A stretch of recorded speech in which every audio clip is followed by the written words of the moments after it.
Nothing. What the f is wrong with this vehicle? Come on. That's ridiculous. That's 80 quid ridiculous.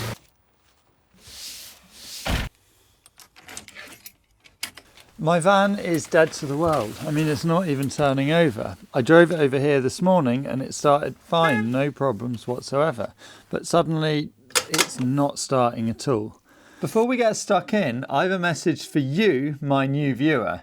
You're still watching at 30 seconds, which means you're clearly somewhat interested, so why not make it official? Tap on the subscribe button below and join the 13% of you who never miss out. It's quick, free, and really supports the channel. Right, let's get back to the video. I'm going to run through a series of tests that will hopefully lead me to a solution. And I'm going to do that using the workshop manual. Something to be aware of, make sure you pick the section that matches your vehicle. Mine is a 2009 vehicle. Starting system, vehicles built from August 2006. So I'm actually going to print this off because I don't want to get my laptop anywhere near the engine bay. I'm looking at the starting system section of the manual, and that's going to run me through a bunch of very specific tests, most of which involve the use of a digital multimeter to rule out various things until you've pinpointed, in fact they are called pinpoint tests, until you've pinpointed the issue. And it starts off very broad and narrows it down. If I look at the symptom chart, there are only two options here that are possibly going to be relevant to me. The engine does not crank and the relay does click, or the engine does not crank and the relay does not click. The other ones are irrelevant. The engine cranks slowly, or it's not cranking at all. Unusual starter noise, well, the starter is not, nothing's happening with that either. So the first thing to do is pop the bonnet and see if I can hear any relays. All right, here's the printout, let's get to work. So as I mentioned before, the first test is to see if the relays click when I try and turn it over. In a Mark 1 Connect, you can find the engine bay fuse box behind the air filter box and the battery on the near side.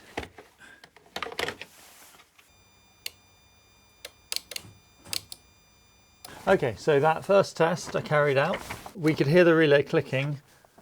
That rules out the second symptom, which is the engine does not crank / the relay does not click. So we're going to follow this guide here. The engine does not crank / the relay does click. Now I've already done tests on the battery.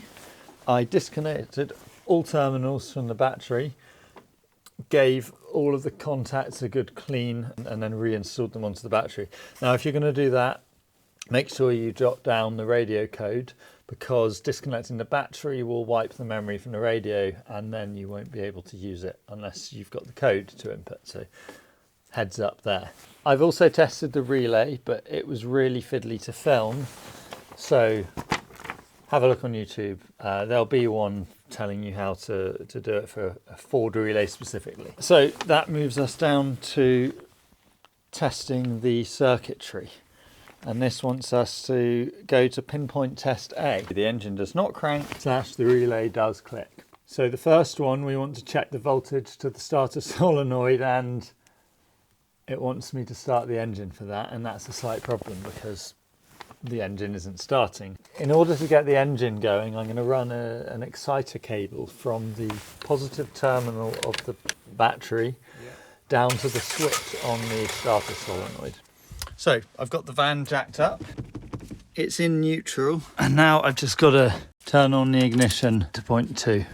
Okay, I'm ready to get the vehicle running. So I've got a jump lead, which I'm using as the exciter cable, and I've just put a Torx bit in the other end to allow me to reach the switch on the starter solenoid on the other end. I'll hook that up. I'm going to take this, we're going to come under the vehicle. This is our starter motor, and this here is the solenoid. This here is the solenoid switch, and I'm just going to get them to make contact. There we are. So we know the vehicle runs. I think that rules out the starter motor itself, but we'll see what the rest of the tests tell us. So on to the pinpoint test.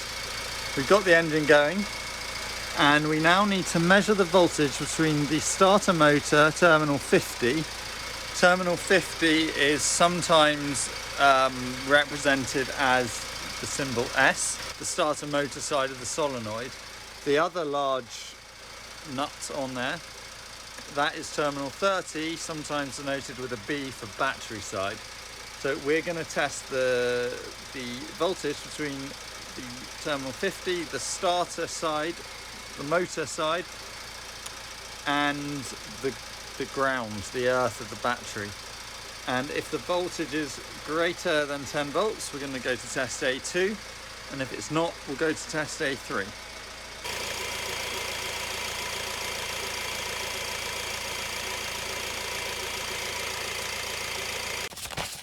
All right, so that test clearly told us there was 0 volts coming through.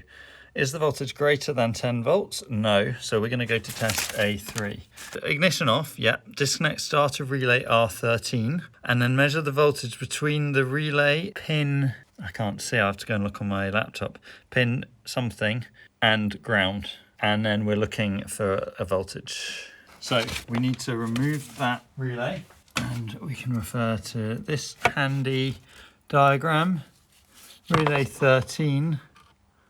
That is the ignition relay, R13, and that one is second column in from the right and the second one down. So it would be this one here. Okay. Now, once again, we're looking for a voltage. And the test, it's actually really useful. It tells us exactly how to perform the test. We want the positive terminal of the multimeter on pin 3 of the relay terminal, and the negative part of the multimeter on the earth of the battery. Pin 3, if I orient it the correct way around, it is this bottom pin here, and the only way that will go in is if it is this way round. So I want the one on the far right. And then I'm just going to plonk the other side onto the negative terminal of the battery, and that's giving us zilch, nothing, 0 volts. Is the voltage greater than 10 volts? It is not. So we need to repair circuit 30-BB12, and I believe 30 was the one that goes onto the battery. So the issue, the reason that the van is not starting, lies with this cable that goes between the battery, and if I follow that down, I bet that's going to go to the starter solenoid. We're now underneath the starter motor. There's the starter motor, there's the solenoid. Here is the wiring harness, and this here is the circuit that runs. If I follow that, it goes all the way up, and that there, the other end of that is attached to the positive terminal of the battery. So I need to repair that. So what I'm going to do is take this off and see if I can work out why it's this cable. All right. Let's start by disconnecting the battery. This first one is a 10mm socket.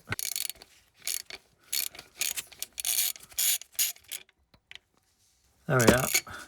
And this other one, it looks like it might be a 13.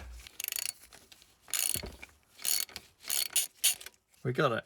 This will lift off, and it's going to pull 2 washers with it. There's one. And there's the other. Get them safe in my tray.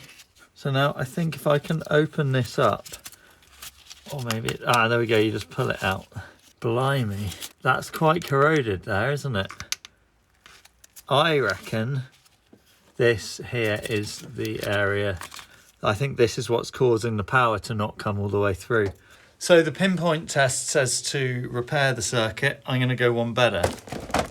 I'm going to replace the circuit.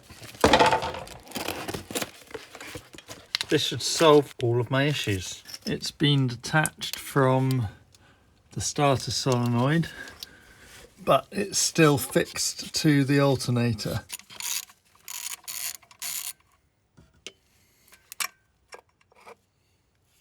So, cables in, I've fit everything back onto the battery. It's all installed under there, or at least I hope. So now all that's left, see if it worked. Come on. All right. Nothing. The f is wrong with this vehicle? Nothing.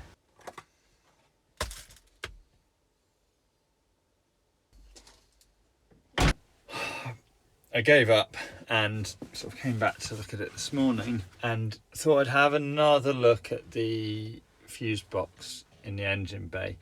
And I'd primarily focused my attention on the larger fuses. There's one for the ignition switch, there's one for the starter motor, but what I hadn't realised is there is also a smaller fuse for the starter solenoid. And on closer inspection, I knew it was gonna, well, I don't know because I haven't tested out my theory yet, but it's looking like it's going to be one of those things where you spend hours and hours and you buy parts and nothing works, and it's always the fuse box, and I'm going to find out if that's the case again.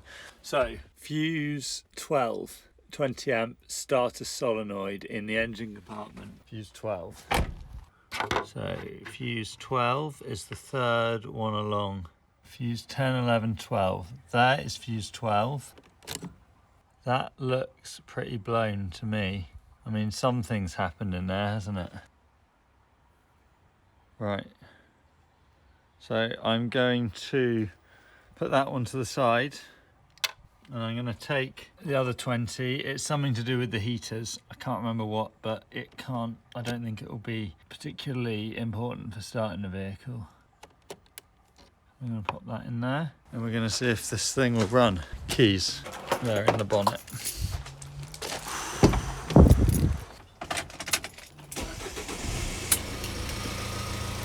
Come on! That's ridiculous. That's 80 quid ridiculous. I mean, I'm pretty chuffed because I was really worried this was going to be something really wrong with the wiring. But no, once again, it's my inability to pay close enough attention to every single fuse in the fuse box.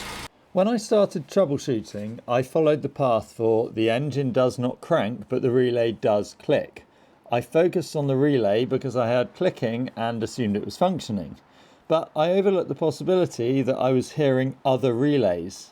The sensible approach would have been to remove those other relays so that any sound, if present, was certainly coming from the starter relay. This would have led me to the correct conclusion. If the fuse was blown, the starter relay wouldn't have been clicking at all. But would that have been the best outcome? I still think my mistakes led to a more robust and complete solution. Let's say I did realise that the relay wasn't clicking.